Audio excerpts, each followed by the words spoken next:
talking with people about how to have a great retirement. This is the Rock Your Retirement Show. We don't talk about money, but we talk about almost everything else you need to rock your retirement. Now, here's your host, Kathe Kline.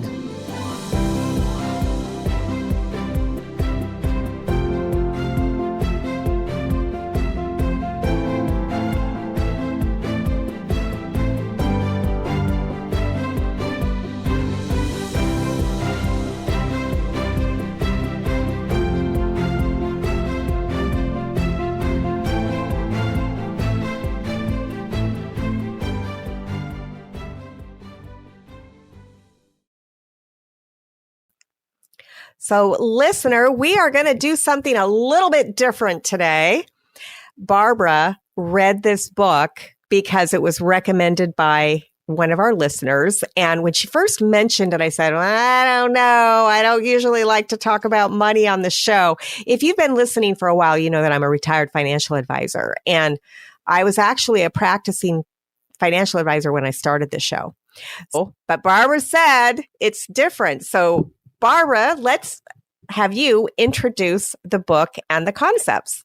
Sure. So thank you to the listener that recommended the book. He said you need to read Die with Zero by Bill Perkins because you're already living that way. And this would help you just be a bit more intentional. And I thought, well, that's an intriguing intro. So thank you to that listener that recommended that I read this book. And the reason I feel like it qualifies for not being something about a financial advice is it goes counter to just about every financial advisor there would be. And it's more about your attitude about your life than it is actual dollars and cents. But as simple as I can make it, and again, pick up the book and read it. The whole idea of Die with Zero is frightening to a lot of people, right? I worked hard. We saved our money. We lived frugally. Sure, we enjoyed parts of our life, but everything was being deferred to retirement. And then all of a sudden you're faced with retirement, and it can be very, very easy to stick in the habit of living less than what you make and saving, even when it's to the point where you could never possibly use up all the money. So when he said that to me, I thought, well, what is it about me and what I share about? And I think it's about valuing experiences over savings in the bank. Well, when I was a financial advisor, Barbara, I used to tell people not to leave money to their kids. Right. And I don't know if we've talked about this on the show before. I don't think so. I may have mentioned it, but over and over and over again, I would see people who had scrimped and saved all their lives would leave. And I didn't have wealthy clients. They were school teachers, most of them, until later. But the majority of my career, I was working with 403Bs, 457s, that kind of thing. And I would have these clients that would scrimp and save, and then they'd leave $300,000, $500,000 to their kids. That money was always gone in 18 months. Always. It was never left for them to have their own retirement. It was always just gone. And after I saw that over and over again, I finally started telling my clients, you know what? Instead of leaving money to your kids, leave experiences. Take your kids on a trip. Take the grandkids on a trip. Have the experiences so that they can have those memories forever. If you leave them money, it's going to be gone. It's probably going to be gone in 18 months based on my experience. So I'm all for that. Build those experiences, whether it's your own experiences or the experiences with your loved ones who would have normally received that money. So I have not read the book. Well, you just did an excellent job of basically summarizing the whole book. Oh, because it's counterintuitive to a lot of us that are fear-based, right? We're afraid we're going to run out of money, even when that's probably not even possible, especially if you're like me. I have a pension, so I can't outlive my pension. My husband's pension got turned into a 401k, and he's been drawing on it for 7 years, and it's great, but he has more money now than he did when he put it in. And the longer you are at this, the more you're going to have it. And so you just validated the whole premise of the book. And so one thing I wanted to share was there's this kind of a triangle, and it is when you're in your 20s, you're healthy, but you don't have very much money and you don't have very much time. But if you were going to travel and do experiences, the very, very best time to do it would be in your 20s. When you're 40, generally speaking, and I know there's exceptions, you've had education or you've gotten married or you have a home and you're a little bit more comfortable and you have some money and you're still pretty healthy, although a few things could be going wrong, but you don't have time. Then when you get to your 60s, you have all kinds of money because kids are raised, everybody's gone, and you've got a ton of time, but you don't have the health. You're not going to be climbing mountains or water skiing or whatever. When you get to your 80s, if you're still alive and you're lucky, you're not going to be doing any of those things. And so his point was to be generous. And if you need to give an inheritance to your children or your grandchildren, give it to them while you're alive, and you can go with them and do things with them and intentionally take that money. Now, the whole concept of the die with zero is kind of like, whoa, wait a second. How do you figure that out? Well, you don't know how long you're going to live. You don't know how healthy you're going to be, but you can do a pretty good job of estimating, and you should anyway, how much money do I make? How much do I spend at a certain rate of return and healthcare and all those things? There's a chunk of money that's left. And if you're my age, 65, why aren't you spending that with your kids and your grandkids? And so the premise of the book resonated with me. And one of the anecdotes that he talked about was he was obviously very wealthy and a multimillionaire. And so he did enjoy his life. But when he was 45, he decided to celebrate his birthday. And he went to some place in the Bahamas, St. John, one of those amazing islands, rented a place for the week and paid for those who couldn't afford to fly there to get there, family, friends, and then fed them for the whole week and rented a boat and did all this stuff. And he had the best 45-year-old birthday party ever. Now, his father wasn't feeling well, so he couldn't come, but he brought his mom and his aunts, cousins, and friends. And that was like an all-star birthday, and he spent a lot of money, and he goes, it would go against a financial planner's strategy, but for me it was worth it because I could do it physically. And he was building those memories. He was building like memories, and for these people that he gifted and brought would have never ever been able to have a time like that together, and they were all together. Well, when he turned 50, he said, I didn't need to do a big party. I was older. His father had passed away. His mother had passed away. And he had no regrets that he did that when he was younger because they wouldn't have ever been able to participate. And he talks about, do you need $50,000 every day, the day before you die, or 2 days before you die? Like at that point, the money's useless. And like you said, you don't need to give it to your kids or grandkids because they're going to have plenty. Better to gift it to your kids if they're 40 rather than when they're 60, because they're not going to need the money. If I live to my 80s and my kids are 20 years younger, at 60, they're fine now, but they'll be really fine then. So anyway, I have thought about that a lot. And so I wanted to segue into, we just got back from a cruise. I don't know if, I think I've said it to you before. I was always kind of against 55-year-old and older communities. So I thought, oh no, it's not for me. And then it was. Right. And don't you love it? I love it. And then the whole thing, I don't think I'll ever downsize. I think we'll always keep this house. And now we've downsized. We were not cruisers, or so we thought. We were Europe through the back door, take your backpack, hiking, camping, fishing.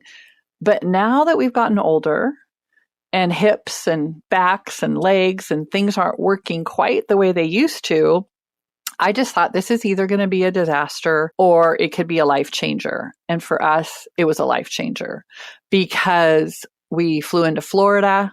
We did the Eastern Caribbean. And I don't know about you, but in Puget Sound in November, we just had something called a bomb cyclone, a wind and rainstorm, like almost like a tornado.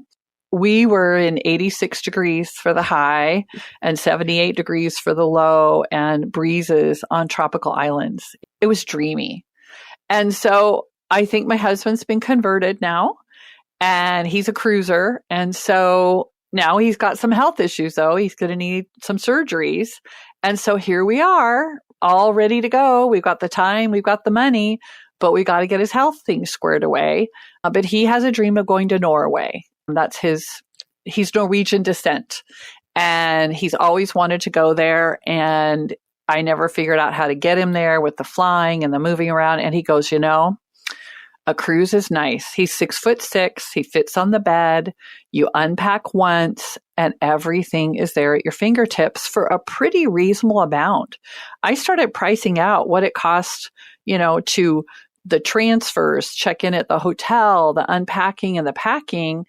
And sure, there's downsides to cruises. There's lots of people, they're crowded, all of that, but nobody was sick. We didn't get sick because they've taken steps throughout the cruise, the way they serve the food.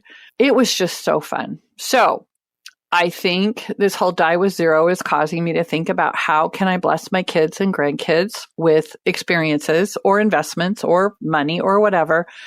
Because not only do we have enough, we have plenty. And waiting until I'm 80 when I'm not traveling anymore or, not doing the same level of activity doesn't make any sense. And so I have to say the book was kind of life-changing in that I was already on that track, but now I can say, wait a second, there's a way to figure this out.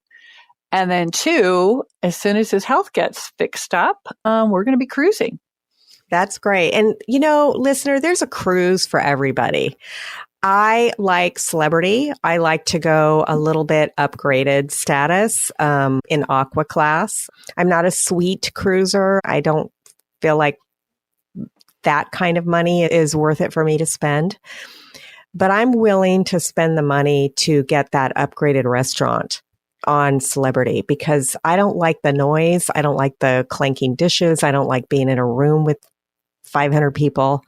So that's the way that we like to go. When we go on a cruise, we do Celebrity, we upgrade to the Aqua class. I know not everybody can do that, but there's a cruise for everybody. I mean, Carnival cruises are very inexpensive and there's a lot of young people on those. And then Princess, I think that's a little bit downgraded from Celebrity, but not much.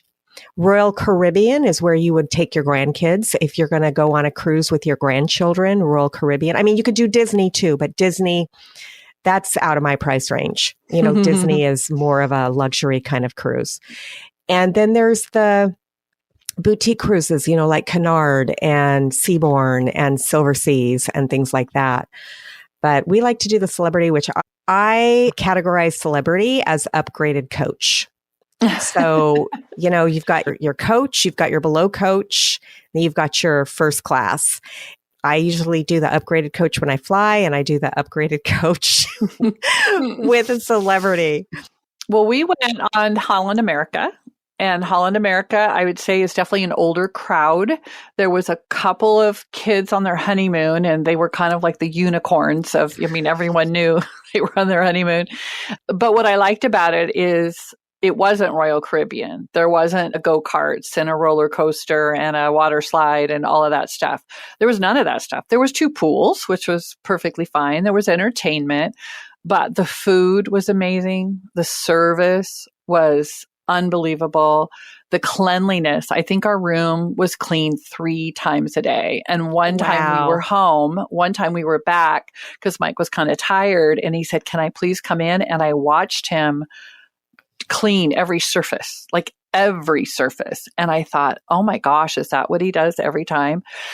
Just the way they care for people. Many of the people on our cruise were from Indonesia, was their country of origin. And I don't know, they just seem to really enjoy serving old people. I mean, just I think it's part of their culture maybe, or maybe their training. I don't know. But we had many people who were in walkers, in wheelchairs. We even walked by a room where it looked like the door was open and we walked by and he looked like he was getting an IV of some sort. I was just like, wow.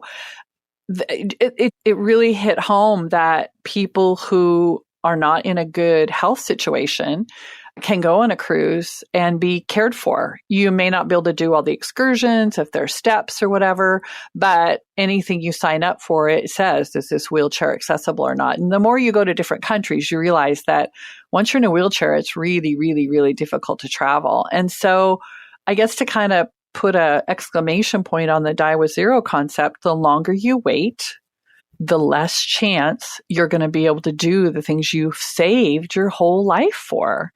And what are you saving it for? And so it's a really hard thing. When I told Mike, I go, I think I want to do something really big for the kids and the grandkids, because I thought it was a once and done with our trip to Costa Rica.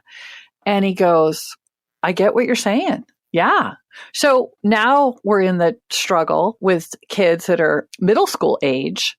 How do you find the time that somebody doesn't have a ball game or a practice or a school thing? Like, I don't know that there's any time to do it, but we're bound and determined to do something together as a family that's a bit more than just, going away overnight for a weekend. Well, that kind of thing you need to plan with the parents.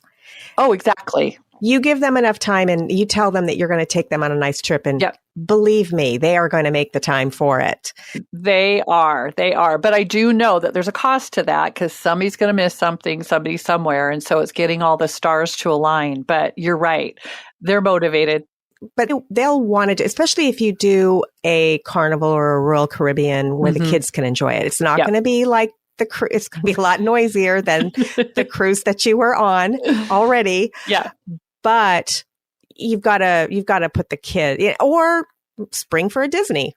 Yeah. The Disney cruises are very expensive, but I know people that don't go with their children or their grandchildren. They just go by themselves on the Disney cruises. Wow, that's crazy. Yeah, because they're so much higher end. I've never been on one, but I've heard that they're very high end, the Disney cruises, and you don't have to have kids. But if you really wanted to spring, you could do that. But yeah, there's just hundreds and thousands of cruises everywhere. And I found cruise.com and Vacations to Go. I had never heard of these, but if you're planning, it's a great way to start. You don't have to buy your cruise through them necessarily, but it's great for a research tool. You can put in all your parameters, like where you want to go, when you want to go, how much you want to spend, whatever you want. And it comes back with thousands of options, which is a little overwhelming. So I use a different tool, and I used to try to do these things on my own, direct through the cruise line. I don't do that anymore, because most of these travel agencies are going to give you extras that you don't get if you go direct through the cruise line. Well, I need to know your hookup. Not only that, but some of these travel agencies buy blocks of rooms in advance. So the one that I use is called Direct Line Cruises.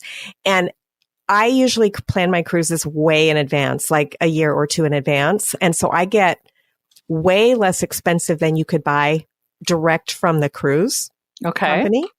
And then they give you extras. You get like an extra, I don't know, I can't even think of it right now, but you get extra things that you wouldn't get if you went direct. But let's talk to people just for a minute who don't want to cruise, who don't like being on the water, or they think it's too wasteful. There is a lot of waste on cruise ships. Well, that was us, but we're converted. But go on. Yes, but there are other things that you can do with your money.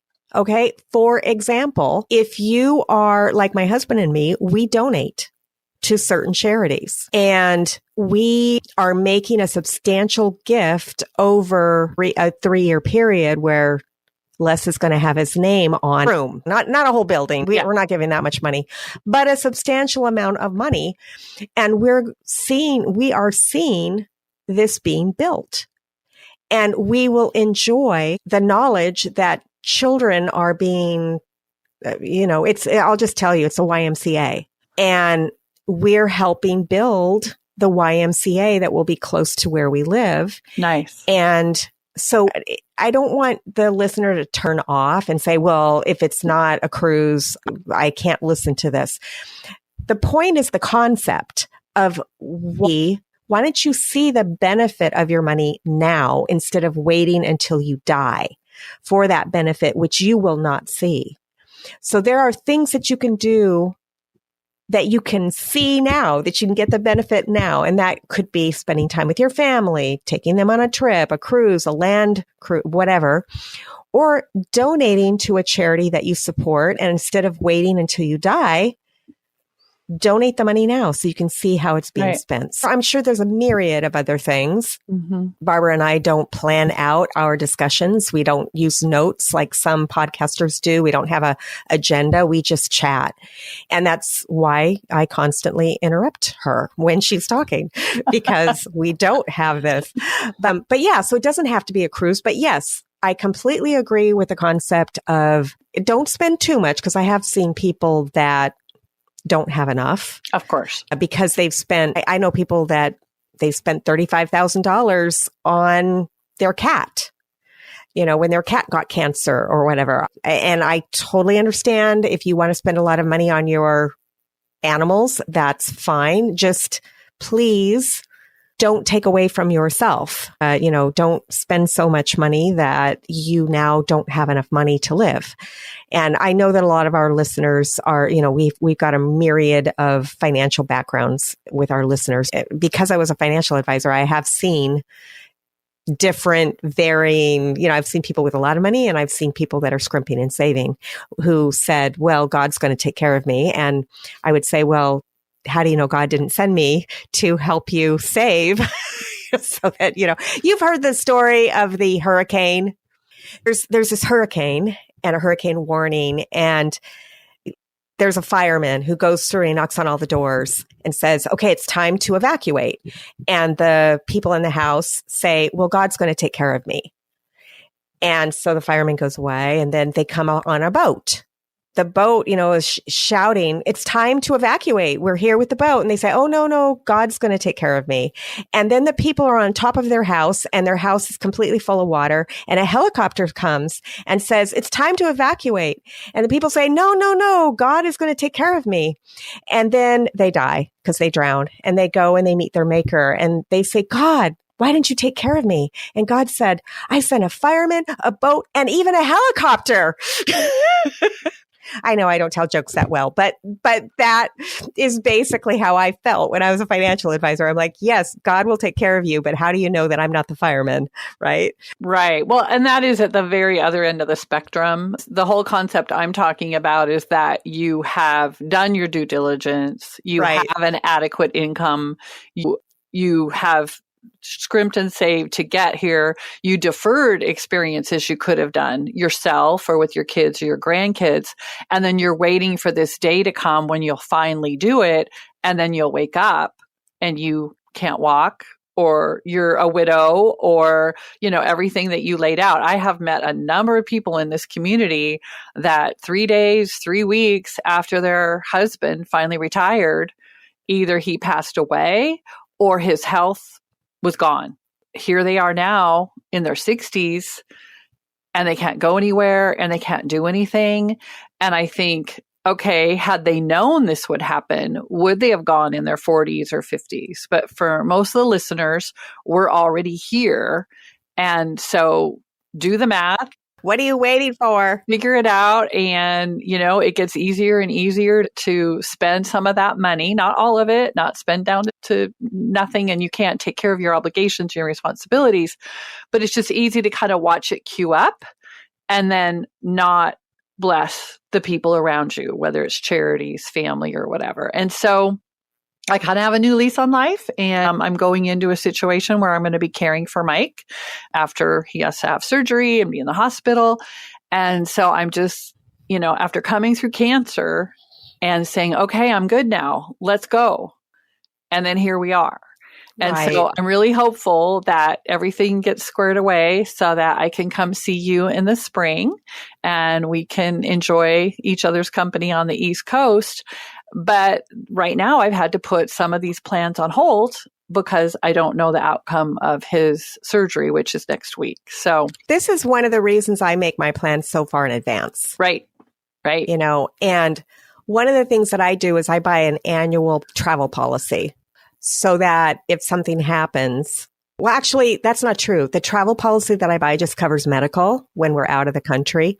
But I use a credit card that if we have a medical reason why we can't, Sure. so we don't have to buy the cruise insurance. We don't have to buy travel insurance from the company because it's so much more expensive. So we buy an annual policy. And if any of the travelers that we're traveling with or any of our family members have a medical condition where we can't travel, then we get a full refund. Right. And I do recommend having insurance for that. But, I'm an insurance person. I love insurance. I bought long-term care insurance when I was 40, and thank goodness, because now I can spend without having to worry about that, correct? Right. Well, and I think that's the issue is that if you are worried about having enough to take care of your medical situation, there's insurance. There's insurance for everything, really, for as many things as you're worried about. But I think we lean at the end of our lives too much towards fear and not having enough. And then we don't do all the things that we could have done because our health goes. Now we've got the money and the time. And so my kids are in their 40s, so I'm going to try to bless them as much as realistically possible. And then the same with my grandkids. So right now I'm working on my 2 12-year-old grandsons, starting the process of planning what is their special getaway. And that's a challenge too with the scheduling, but I'm going to start working with them to say, what is it you want to do and where do you want to go? And we'll go from there. Well, I think that's fantastic. So if you want to say the name of the book again, and the listener can go buy a copy if they choose. Yeah, I got mine from my local library and I just had to wait on a waiting list for a little bit, but it's called Die with Zero by Bill Perkins.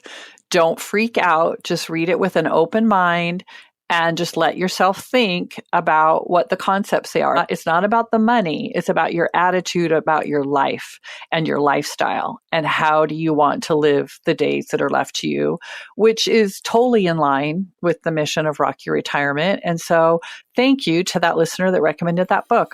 I really enjoyed it, and it really was thought-provoking and caused lots and lots of discussions with my husband while we were on the cruise. Fantastic. Well, thank you for listening to the Rock Your Retirement Show once again, and we'll see you next time on the Rock Your Retirement Show. Bye. Bye.